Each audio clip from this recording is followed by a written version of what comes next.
राधे राधे। श्री हरिदास श्री कुंज बिहारी। कैसे हैं आप सभी लोग? आई होप कान्हा जी की कृपा से आप सभी लोग अच्छे होंगे और स्वस्थ होंगे।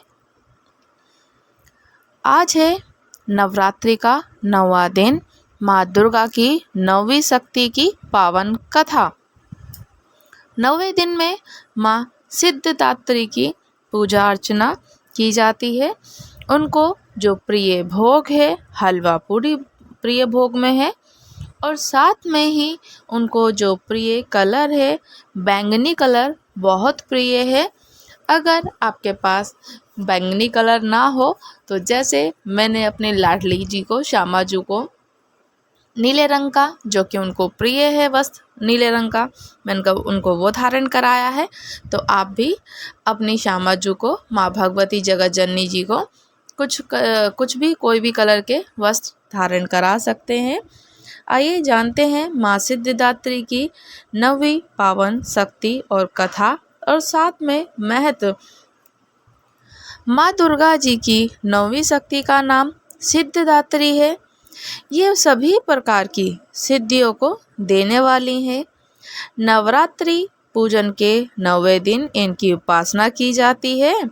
इस दिन शास्त्रीय विधि विधान और पूर्ण निष्ठा के साथ साधना करने वाले साधक को सभी सिद्धियों की प्राप्ति हो जाती है। सृष्टि में कुछ भी उसके लिए असमर्थ नहीं रह जाता। ब्रह्मांड में पूर्ण विजय प्राप्त करने के सामर्थ्य उसमें आ जाती है। मार्कंडेय पुराण के अनुसार अणिमा, महिमा, गरिमा, लघिमा, प्राप्ति, प्राकम्य, ईश्वस्त और विश्वस्त, ये 8 सिद्धियां होती हैं। और ब्रह्म वैवर्त के पुराण में श्री कृष्ण जी के जन्म खंड में ये संख्या 18 बताई गई हैं, जो कि इनके नाम हैं। इस प्रकार से जो 18 पुराण हैं उनमें नाम बताई गई है कृष्ण जी के ब्रह्म वैवर्त के पुराण में। अणिमा, लघिमा, प्राप्ति, प्राकम्य, महिमा, ईशित, विश्वस्त, सर्व कामना वासित्या, सर्व यज्ञ तत्व, दूर श्रवण, प्रकाशवान, वाक्सिद्धि, कल्प वृक्ष तत्व, सृष्टि, संहार कारण सामर्थ्य, अमृतत्व और सर्वन्य का तत्व, भावना सिद्धि। माँ सिद्धिदात्री भक्तों को और साधकों को ये सभी सिद्धियाँ प्रदान करने में समर्थ हैं। देवी पुराण के अनुसार भगवान शिव ने इनकी कृपा से ही इन सिद्धियों को प्राप्त किया था। इनकी अनुकंपा से ही भगवान शिव का आधा शरीर देवी का हो गया। इसी कारण वे लोक में अर्धनारीश्वर नाम से प्रसिद्ध हुए। माँ सिद्धिदात्री की 4 भुजाओं वाली हैं। इनका वाहन सिंह है। ये कमल पुष्प पर भी आसीन होती हैं। इनकी दाहिनी तरफ के नीचे वाले हाथ में कमल पुष्प है। प्रत्येक मनुष्य का ये कर्तव्य है कि वे माँ सिद्धिदात्री की कृपा प्राप्त करने का निरंतर प्रयत्न करे, उनकी आराधना की ओर अग्रसर हो। इनकी कृपा से अनंत दुख रूप संसार से निर्लिप्त रहकर सारे सुखों का भोग करता हुआ वह मोक्ष को प्राप्त कर सकता है। नवदुर्गाओं में माँ सिद्धिदात्री अंतिम है। अन्य 8 दुर्गाओं की पूजा उपासना शास्त्रीय विधि विधान के अनुसार करते हुए भक्त दुर्गा पूजा के 9वें दिन इनकी उपासना में प्रवृत्त होते हैं। इन सिद्धिदात्री माँ की उपासना पूर्ण कर लेने के बाद भक्तों और साधकों की लौकिक परलौकिक सभी प्रकार की कामनाओं की पूर्ति हो जाती है।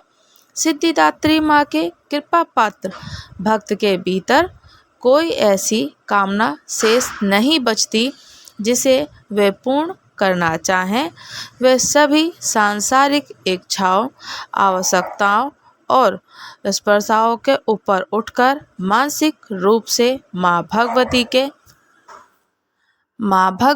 के विरक्षण सभी मानसिक रूप से ऊपर उठकर माँ भगवती के दिव्य लोकों में विचरण करता हुआ उनके कृपा रस पीयूष का निरंतर पान करता हुआ विषय भोग शून्य हो जाता है।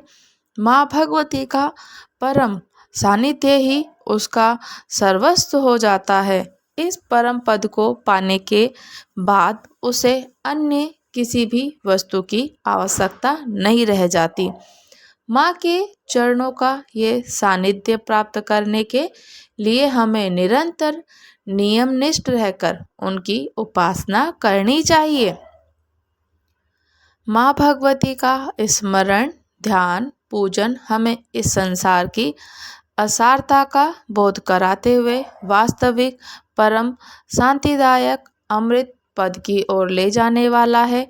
इनकी आराधना से जातक को अणिमा, लधिमा, प्राप्ति, प्राकम्य, महिमा, ईश्वर, सर्व कामना वास्यता दूर, श्रवण पर कामा, प्रवेश, वाक्सिद्ध, अमृत भावना सिद्धि आदि समस्त सिद्धियों एवं नव निधियों की प्राप्ति होती है। आज के युग में इतना कठिन तप तो कोई नहीं कर सकता, लेकिन अपनी शक्ति के अनुसार जब तप, पूजा, अर्चना कर कुछ तो माँ की कृपा का पात्र बन जाता है और बनता ही है।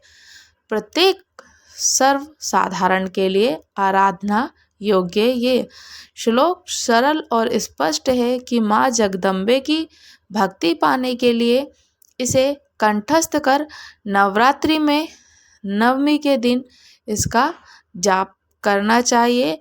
या देवी सर्वभूते माँ सिद्धदात्री रूपेणी संस्थिता नमस्तस्यै नमस्तस्यै नमस्तस्यै नमो नमः। ये बोल रहे हैं कि आपको इस मंत्र का जाप जरूर करना चाहिए। अर्थ है, हे माँ सर्वस्त्र विराजमान और माँ सिद्धिदात्री के रूप में प्रसिद्ध अम्बे, आपको मेरा बारंबार प्रणाम है या मैं आपको बारंबार प्रणाम करता हूँ।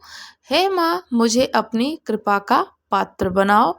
तो माँ जगत जननी अपनी कृपा जरूर बनाती हैं और इसी प्रकार से माँ भगवती अपनी माँ बच्चों पर, सभी लोगों पर कृपा करती हैं और ऐसे ही विधि विधान से पूजा अर्चना करके माँ भगवती जगत जननी अपने देवी देवताओं को, इष्ट देवताओं को पूज करके हम लोग उनके सानिध्य में रहकर उनकी कृपा का पात्र बन सकते हैं।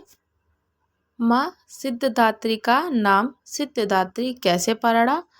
पौराणिक कथाओं के अनुसार एक दिन भगवान शिव माता सिद्धदात्री की घोर तपस्या कर रहे थे। उनकी तपस्या से माता सिद्धदात्री प्रसन्न हो गईं और उन्होंने भगवान शिव को 8 सिद्धियों की प्राप्ति का वरदान प्रदान कर दिया। इस वरदान के फलस्वरूप भगवान शिव का आधा शरीर देवी के रूप में परिवर्तित हो गया। इसके बाद भगवान शिव का अर्धनारीश्वर का नाम प्राप्त हुआ। शिव जी का ये रूप संपूर्ण ब्रह्मांड में पूजनीय है।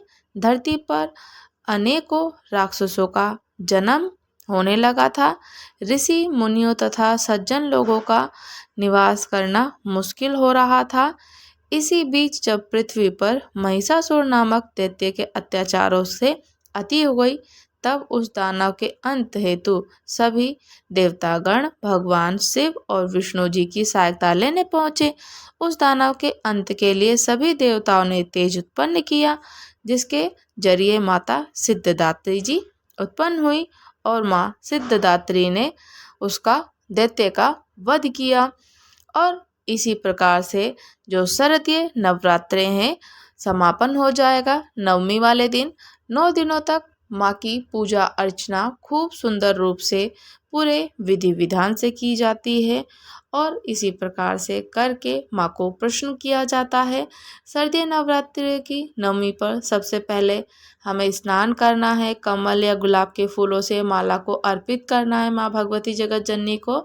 कन्या भोजन के लिए प्रसाद चना और हलवा बनता है, पूड़ी का प्रसाद चढ़ाएं और आप दुर्गा सप्तशती का पाठ कर सकते हैं या सिद्धिदात्री के बीज मंत्रों का जाप कर सकते हैं। कन्या पूजन करें और फिर दान दक्षिणा दें, कन्याओं से आशीर्वाद लेकर उन्हें विदा करें। अब हम लोग अपना व्रत खोलेंगे। इसी प्रकार से नवमी का व्रत जो पूर्ण होता है वो पूर्ण करा जाए।